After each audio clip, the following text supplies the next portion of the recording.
Bible एक वर्ष में। नमस्कार, आप सबका बाइबल एक वर्ष में स्वागत है।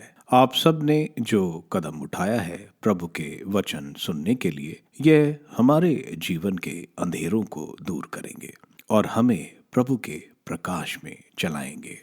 आज हम गणना ग्रंथ का अध्याय 7 से 9 और सोत ग्रंथ का 50वां स्रोत सुनेंगे। प्रभु का वचन सुनने से पहले आइए हम ईश्वर से प्रार्थना करें। हे प्रभु, हम आपका वचन सुनने वाले हैं। हमारे मन की आंखें खोलें और हमें आध्यात्मिक प्रज्ञा दें ताकि हम आपको जान सकें और आपके वचन के अनुसार अपना जीवन जिए। यह हम मांगते हैं आपसे प्रभु यीशु के नाम, आमीन। गणना ग्रंथ अध्याय 7। इज़राइल के चढ़ावे। जब मूसा ने निवास का निर्माण पूरा किया तो उसने उस पर तथा उसकी समस्त आवश्यकताओं वस्तुओं पर तेल लगाकर उनका प्रतिष्ठा की। उसने वेदी तथा उसकी सारी आवश्यक सामग्री पर तेल लगाकर उनकी प्रतिष्ठा की।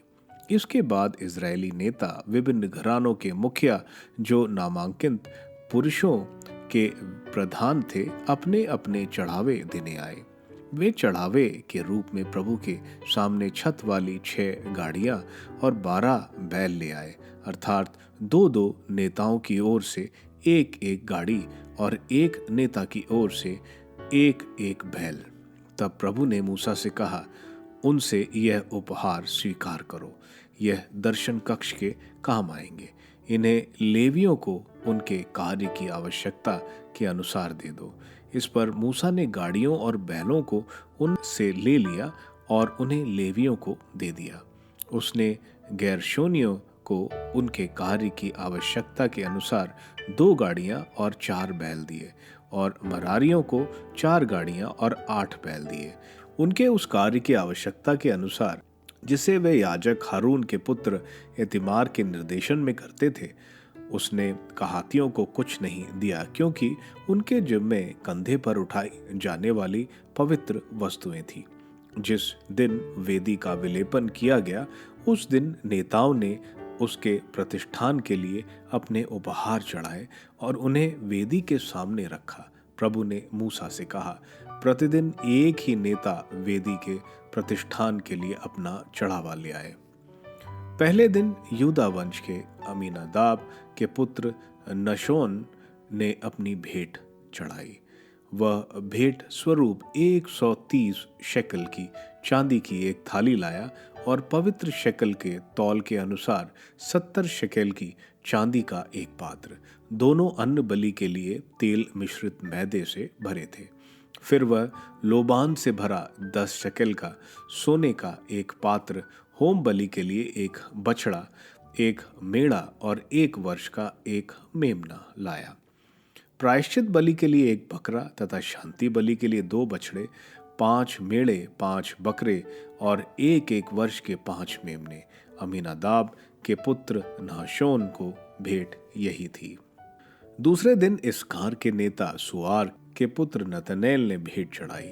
वह भेंट स्वरूप 130 शेकल की चांदी की एक थाली लाया और पवित्र शेकल की तौल के अनुसार 70 शेकल का चांदी का एक पात्र, दोनों अन्न बलि के लिए तेल मिश्रित मैदे से भरे थे। फिर लोबान से भरा 10 शेकल का सोने का एक पात्र, होम बलि के लिए 1 बछड़ा, 1 मेढ़ा और 1 वर्ष का एक मेमना, प्रायश्चित बलि के लिए 1 बकरा तथा शांति बलि के लिए 2 बछड़े, 5 मेढ़े, 5 बकरे और 1-1 वर्ष के 5 मेमने। सुआर के पुत्र नथनाएल की भेंट यही थी। तीसरे दिन जबूलून वंश का नेता हेलोन का पुत्र एलियाब भेंट स्वरूप 130 शेकल की चांदी की एक थाली लाया और पवित्र शेकल की तौल के अनुसार 70 शेकल का चांदी का एक पात्र, दोनों अन्न बलि के लिए तेल मिश्रित मैदे से भरे थे। फिर लोबान से भरा 10 शेकल का सोने का एक पात्र, होम बलि के लिए 1 बछड़ा, 1 मेढ़ा और 1 वर्ष का 1 मेमना। प्रायश्चित बलि के लिए 1 बकरा था। शांति बलि के लिए 2 बछड़े, 5 मेढ़े, 5 बकरे और 1 वर्ष के 5 मेमने। हेलोन के पुत्र एलियाब की भेंट यही थी। चौथे दिन रूबन वंश का नेता शदेओर का पुत्र एलीसूर भेंट स्वरूप 130 शेकेल की चांदी की 1 थाली लाया और पवित्र शेकेल की तौल के अनुसार 70 शेकेल का चांदी का 1 पात्र, दोनों अन्न बलि के लिए तेल मिश्रित मैदे से भरे थे। फिर लोबान से भरा 10 शेकेल का सोने का 1 पात्र, होम बलि के लिए 1 बछड़ा, 1 मेढ़ा और 1 वर्ष का 1 मेमना। प्रायश्चित बलि के लिए 1 बकरा तथा शांति बलि के लिए 2 बछड़े, 5 मेढ़े, 5 बकरे और 1 वर्ष के 5 मेमने। शदेओर के पुत्र एलीसूर की भेंट यही थी। 5वें दिन सिमोन वंश का नेता शुरूइश का पुत्र शलूमेल भेंट स्वरूप 130 शेकेल की चांदी की 1 थाली लाया और पवित्र शेकेल के तौल के अनुसार 70 शेकेल का चांदी का 1 पात्र, दोनों अन्न बलि के लिए तेल मिश्रित मैदे से भरे थे। फिर लोबान से भरा 10 शेकेल का सोने का 1 पात्र, होम बलि के लिए 1 बछड़ा, 1 मेढ़ा और 1 वर्ष का 1 मेमना। प्रायश्चित बलि के लिए 1 बकरा तथा शांति बलि के लिए 2 बछड़े, 5 मेढ़े, 5 बकरे और 1 वर्ष के 5 मेमने। सुरश्य के पुत्र शलूमेल की भेंट यही थी। 8वें दिन गाद वंश का नेता दारूवेल का पुत्र एलसाफ भेंट स्वरूप 130 शेकेल की चांदी की 1 थाली लाया और पवित्र शेकेल की तौल के अनुसार 70 शेकेल की चांदी का 1 पात्र, दोनों अन्न बलि के लिए तेल मिश्रित मैदे से भरे थे। फिर लोबान से भरा 10 शेकेल का सोने का 1 पात्र, होम बलि के लिए 1 बछड़ा, 1 मेढ़ा और 1 वर्ष का 1 मेमना।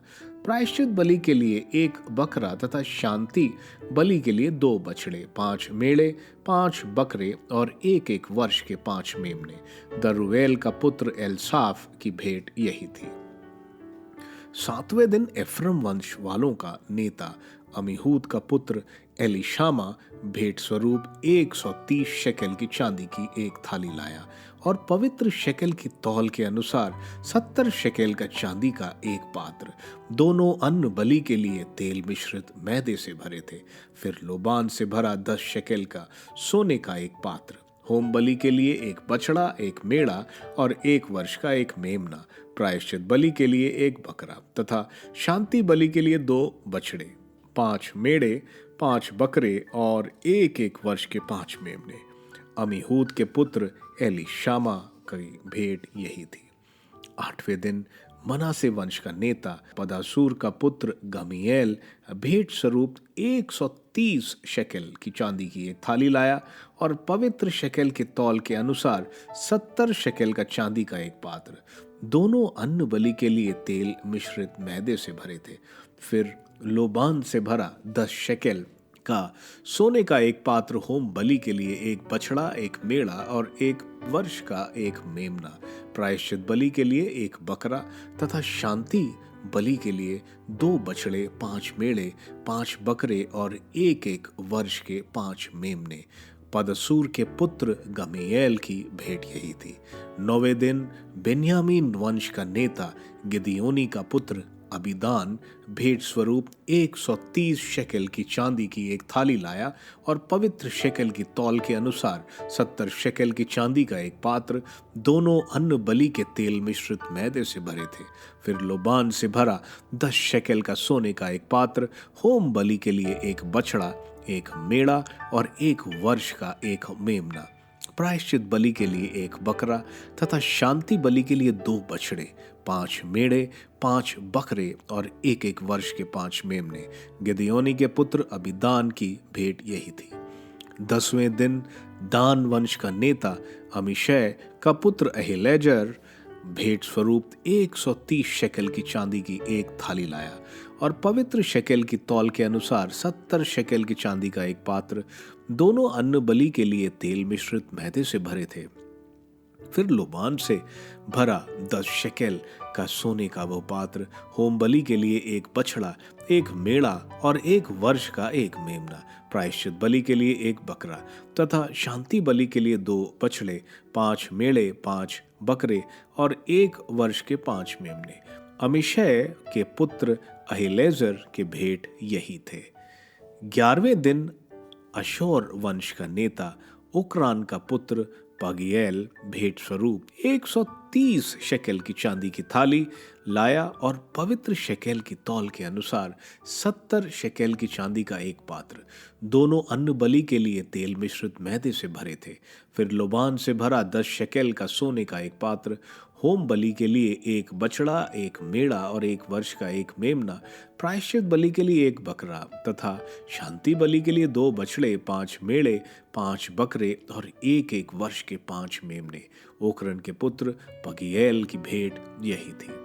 12वें दिन नफ्ताली वंश का नेता एनान का पुत्र अहीरा भेंट स्वरूप 130 शेकेल की चांदी की एक थाली लाया और पवित्र शेकेल के तौल के अनुसार 70 शेकेल की चांदी का एक पात्र, दोनों अन्न बलि के लिए तेल मिश्रित मैदे से भरे थे।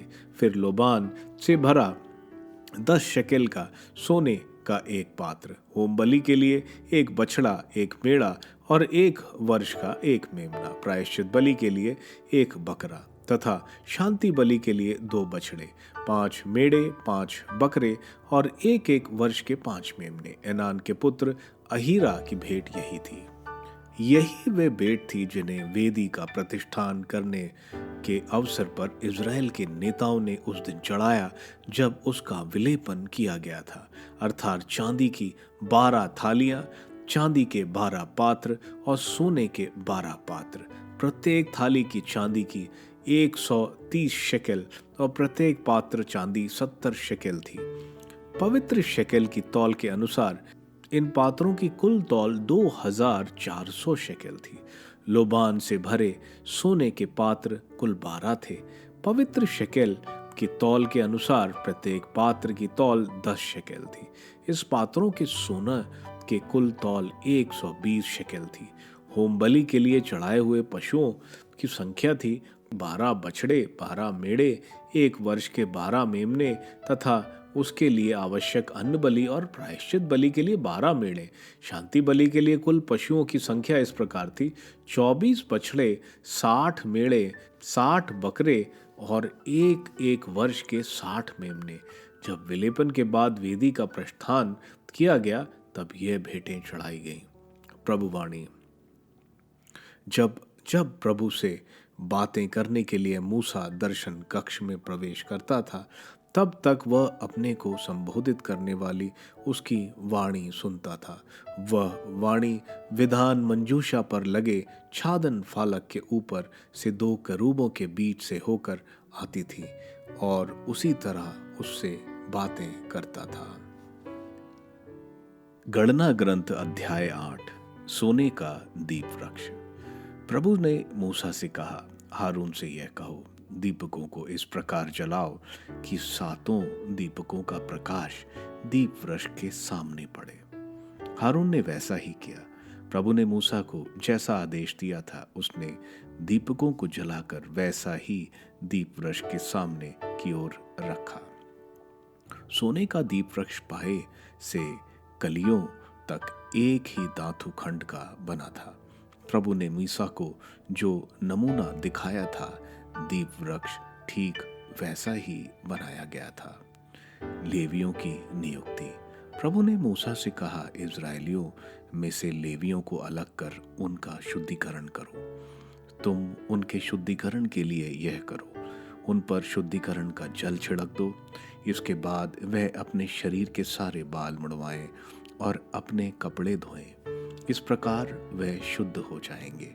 फिर वह एक बछड़ा और उसके साथ अन्न बलि के लिए तेल मिश्रित मैदा लाएं तथा प्रायश्चित बलि के लिए एक और बछड़ा लाएं। तब लेवियों को दर्शन कक्ष के सामने बुलाओ और इज़राइलियों के सारे समुदाय को एकत्रित करो। जब लेवी प्रभु के सामने उपस्थित हों तो शेष इज़राइली लेवियों के सिरों पर अपने हाथ रखें और हारून इज़राइलियों की ओर से लेवियों को प्रभु को अर्पित करे, जिससे वह प्रभु की सेवा करने के योग्य हो जाए। इसके बाद लेवी अपने हाथ बछड़ों के सिरों पर रखें। तब एक को प्रायश्चित बलि के लिए और दूसरे को होम बलि के रूप में प्रभु को चढ़ाओ, जिससे लेवियों के लिए प्रायश्चित विधि संपन्न हो। फिर लेवियों को हारून और उसके पुत्रों के सामने उपस्थित कर उन्हें प्रभु को अर्पित करो। इस प्रकार लेवियों को इज़राइलियों में से अलग करो, जिससे लेवी मेरे अपने बन जाए। तुम्हारे द्वारा उनके शुद्धिकरण और समर्पण के बाद वह दर्शन कक्ष में कार्य करने योग्य हो जाएंगे। मैंने इज़राइलियों में से उन्हें अलग कर उनको पूर्ण रूप से अपना लिया है। मैंने सब इज़राइली पहलौठे के बदले उनको अपने लिए अलग किया, क्योंकि इज़राइलियों के सब पहलौठे मेरे ही हैं, चाहे वे मनुष्य के हों या पशुओं के। मैंने मिस्र देश में जिस देश सब पहलौठों को मारा था, मैंने उसी दिन उन्हें अपने लिए अलग किया। अब मैंने इज़राइलियों के सब पहलौठों के स्थान पर लेवियों को ले लिया है, और इज़राइलियों में से लेवियों को अलग कर हारून और उसके पुत्रों को उन्हें इसलिए दिया है कि वे इज़राइलियों की जगह दर्शन कक्ष की सेवा करें और उनके लिए प्रायश्चित करें, जिससे इज़राइलियों में यदि कोई पवित्र स्थान के पास आए तो उस पर कोई विपत्ति नहीं पड़े। मूसा, हारून और इज़राइलियों के सारे समुदाय ने लेवियों के साथ ऐसा ही किया। प्रभु ने मूसा को लेवियों के संबंध में जैसा आदेश दिया था, इज़राइलियों ने उनके साथ वैसा ही किया। इसलिए लेवियों ने अपने को पवित्र किया और अपने वस्त्र धोए।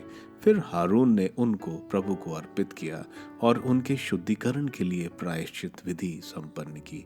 इसके बाद लेवी हारून और उसके पुत्रों के निर्देशन में दर्शन कक्ष में सेवा करने लगे। प्रभु ने मूसा को लेवियों के संबंध में जैसा आदेश दिया था, लोगों ने उनके साथ वैसा ही किया। लेवियों का सेवा काल। प्रभु ने मूसा से कहा, लेवियों के लिए नियम यह होगा, वह 25 वर्ष की उम्र से दर्शन कक्ष में सेवा करने आएंगे। वह 50 वर्ष की अवस्था में इस सेवा से मुक्त हो जाएंगे और उन्हें इसके बाद सेवा नहीं करनी होगी। दर्शन कक्ष के सेवा कार्यों की देखभाल में वे अपने भाइयों की सहायता कर सकेंगे, परंतु वे इसके लिए बाध्य नहीं होंगे। तुम इस प्रकार लेवियों का कर्तव्य निर्धारण करोगे।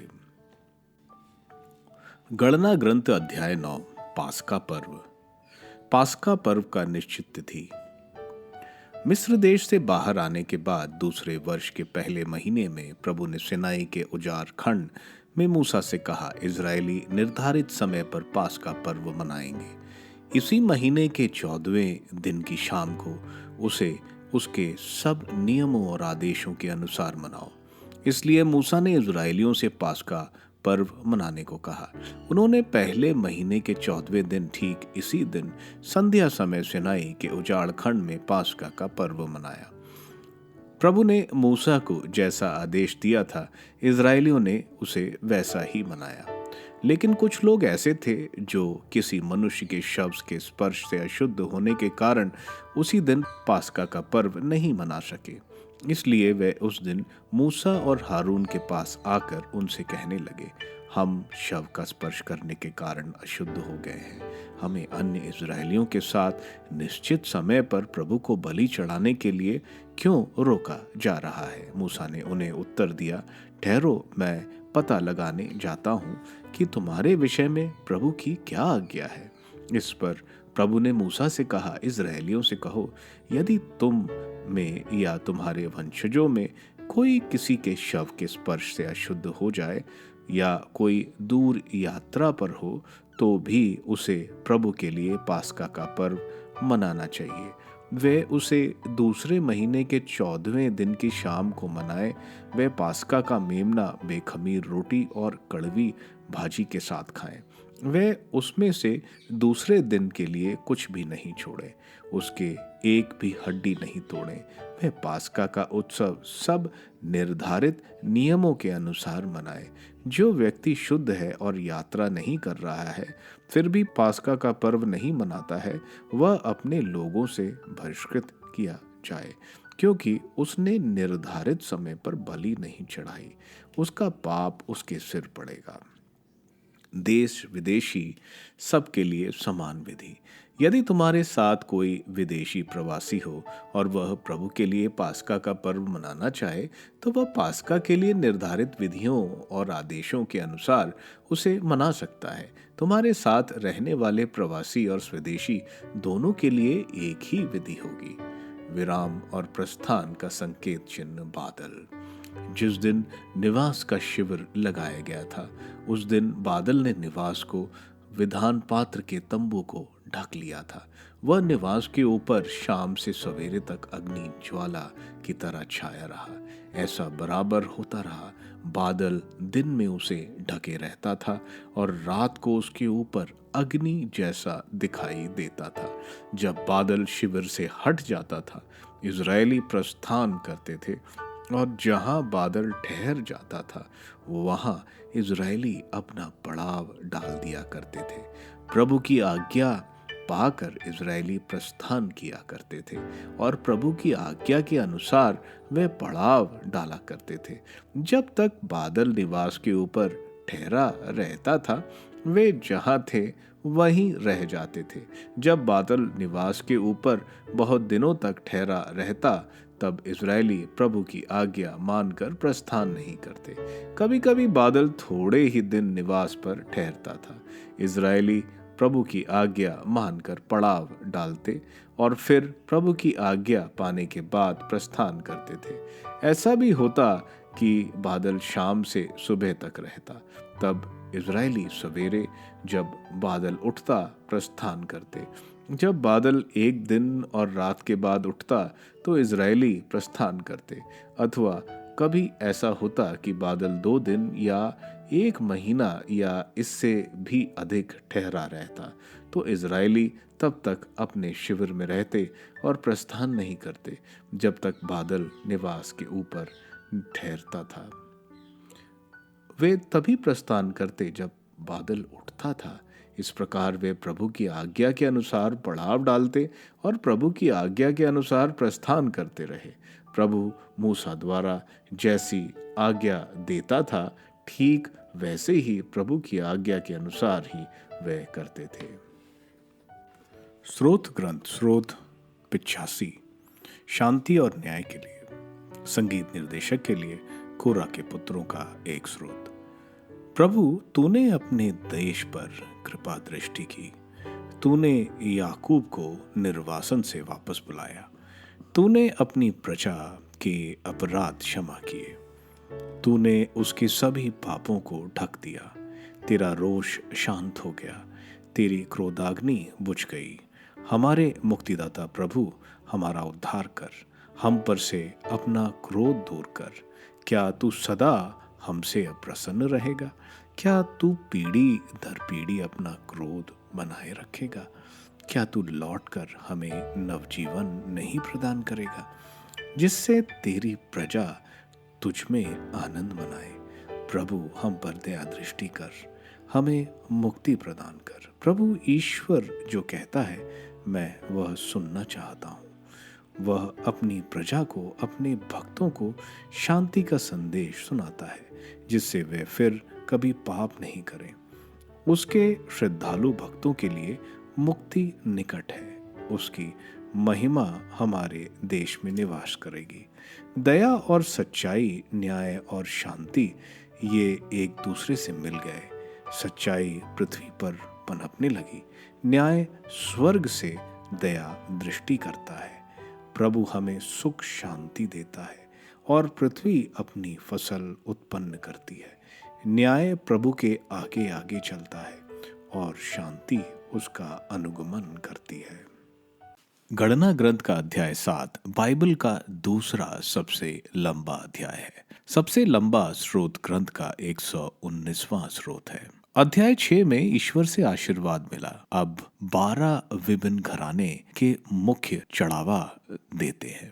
हर दिन एक घराना चढ़ावा देता है और चढ़ावा भी एक ही तरह के, एक चांदी की थाली, एक चांदी का पात्र, एक सोने का पात्र लोबान से भरा।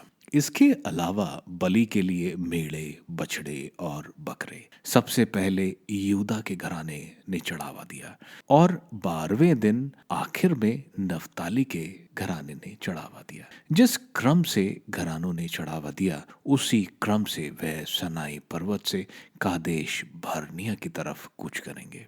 चढ़ावे में उन्हें 6 छत वाली गाड़ियां मिली और 12 बैल। इसको मूसा ने गरसोनियों को 2 गाड़ी और 4 बैल दिए, क्योंकि उनको दर्शन कक्ष के पर्दे आदि लेके जाने होते हैं जो कि हल्के हैं, इसलिए 2 गाड़ियां और 4 बैल। इसी तरह मरारियों को 4 गाड़ी और 8 बैल, क्योंकि उनको आंगन की पाटियां, खूंटे आदि ले जाने होते हैं जो कि भारी हैं। कोहातियों को कोई गाड़ी नहीं दी गई, क्योंकि वे पवित्र वस्तुएं कंधे पर उठाकर ले जाते थे। ईश्वर मूसा को मंजूषा के छादन फालक के ऊपर से सुनते थे, जैसा ईश्वर ने निर्गमन ग्रंथ के अध्याय 25 वचन 22 में कहा था।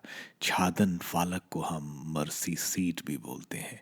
हमारे प्रभु यीशु अभी मर्सी सीट पर विराजमान है और हमारी विनतियां और पाप क्षमा सुन रहे हैं। गणना ग्रंथ के अध्याय 8 में हम देखते हैं सोने के दीप वृक्ष जो पवित्र स्थल में रखा जाता है, जिसके 7 दीपक हैं। ईश्वर कहते हैं उसका दिया दीप वृक्ष के सामने की दिशा में हो और प्रकाश सामने पड़े। हारून ने वैसा ही किया। दीप वृक्ष ही दर्शन कक्ष के पवित्र स्थान पर प्रकाश फैलाता है। दीप वृक्ष का प्रकाश ईश्वर की उपस्थिति को बताता है। इसके बाद हम देखते हैं लेवियों को अलग कर उनका शुद्धिकरण समारोह। लेवी ईश्वर के पहलौठे थे, क्योंकि लेवियों की संख्या तकरीबन उतनी ही थी जितने इज़राइल में पहलौठे पैदा हुए थे। उन इज़राइली पहलौठों के बदले ईश्वर ने लेवियों को ले लिया था। इसमें लेवी को पानी का छिड़काव किया जाता है, उसके पूरे शरीर के बाल मुड़वाए जाते हैं और कपड़े धोकर और कपड़े पहनकर शुद्ध होते हैं। इसके बाद इजरायली समुदाय लेवी पर हाथ रखते हैं। इजरायली लेवी को ईश्वर को समर्पित कर रहे हैं, उनकी ओर से वे प्रभु के मंदिर में सेवा कर सके। हारून उनको प्रभु को समर्पित करेगा ताकि वो मंदिर में सेवा करने योग्य है। इसके बाद लेवी के पापों के लिए प्रायश्चित बलि चढ़ाई जाएगी और होम बलि चढ़ाई जाएगी। लेवियों का सेवा काल 30 वर्ष से 50 वर्ष तक होता है। लेवी 25वें वर्ष में मंदिर में सीखना शुरू करते हैं। वे 30 वर्ष से मंदिर में पूरी तरह सेवा अपनी शुरू कर सकते हैं। 50 वर्ष के बाद भी वे मंदिर में मदद कर सकते हैं, लेकिन पूर्ण रूप से काम नहीं कर सकते हैं। गणना ग्रंथ के अध्याय 9 में हम देखते हैं ईश्वर इजरायलियों को पास्का पर्व को मनाने को बताते हैं। यह पास्का पर्व की पहली सालगिरह है। साल के पहले महीने के 14वें दिन यह मनाया जाता है। यह इजरायलियों को उस दिन को याद दिलाता है जब ईश्वर ने मिस्र के पहलौठों को मारा था और इजरायली के पहलौठे बच्चों को बचा लिया था और इजरायलियों को मिस्र के 400 वर्ष के दास्तां से निकालकर लाल समुद्र को पार करवाया और मिस्र की शक्तिशाली सेना को लाल सागर में खत्म कर दिया। पास्का एक चिन्ह था। इजरायलियों के लिए जिस तरह मेमने को बलि चढ़ाकर इजराइल के पहलौठे बचाए गए, उसी तरह प्रभु यीशु की बलि पाप के कारण होने वाली मृत्यु से हमें बचाती है। हम वचन 12 में देखते हैं कि बलि के मेमने की एक भी हड्डी नहीं तोड़ी जाएगी। जब प्रभु यीशु को क्रूस पर चढ़ाया गया था तो सिपाहियों ने दोनों चोरों के पैर की हड्डियां तोड़ी, लेकिन जब वे प्रभु के पास आए तो वे मर चुके थे और उनकी एक भी हड्डी नहीं तोड़ी गई। इसी तरह गणना ग्रंथ का वचन 12 यूहन्ना के सुसमाचार के अध्याय 19 वचन 35 से 36 को पूर्ण करता है। इसके बाद हम देखते हैं प्रभु बोलते हैं, जो लोग अपने प्रिय के मृत्यु या किसी और कारण से शव के संपर्क में आते हैं, या वे लोग पास्का के समय यात्रा में हो, तो वे पास्का का पर्व अगले महीने उसी दिन को वो पर्व मनाएं। इसके बाद हम देखते हैं जब बादल, जो प्रभु की उपस्थिति बताता है, जब रुक जाता था तब इजरायली पड़ाव डालते, और जब बादल हट जाता तो वह चलते हैं। दिन में बादल की तरह और रात में अग्नि की तरह प्रभु की उपस्थिति रहती थी। जब इजराइल प्रस्थान करते तो दर्शन कक्ष की बलिवेदी नहीं की जाती, जब वह एक जगह ठहरते तो बलिवेदी पूरी की जाती थी। स्रोत ग्रंथ के 50वें स्रोत में हम देखते हैं स्रोतकार ईश्वर की कृपा, जो उन्हें निर्वासन से निकाल कर लाने में और उनको अपना उन्होंने बनाया।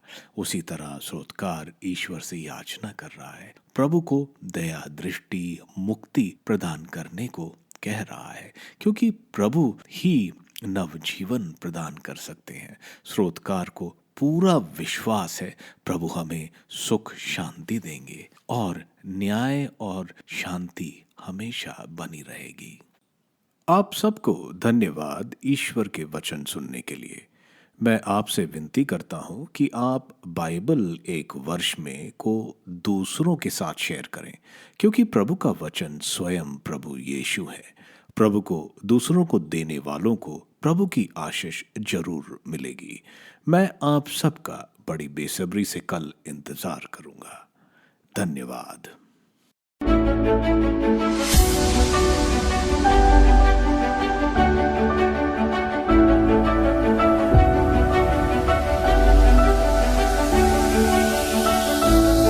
बाइबल एक वर्ष में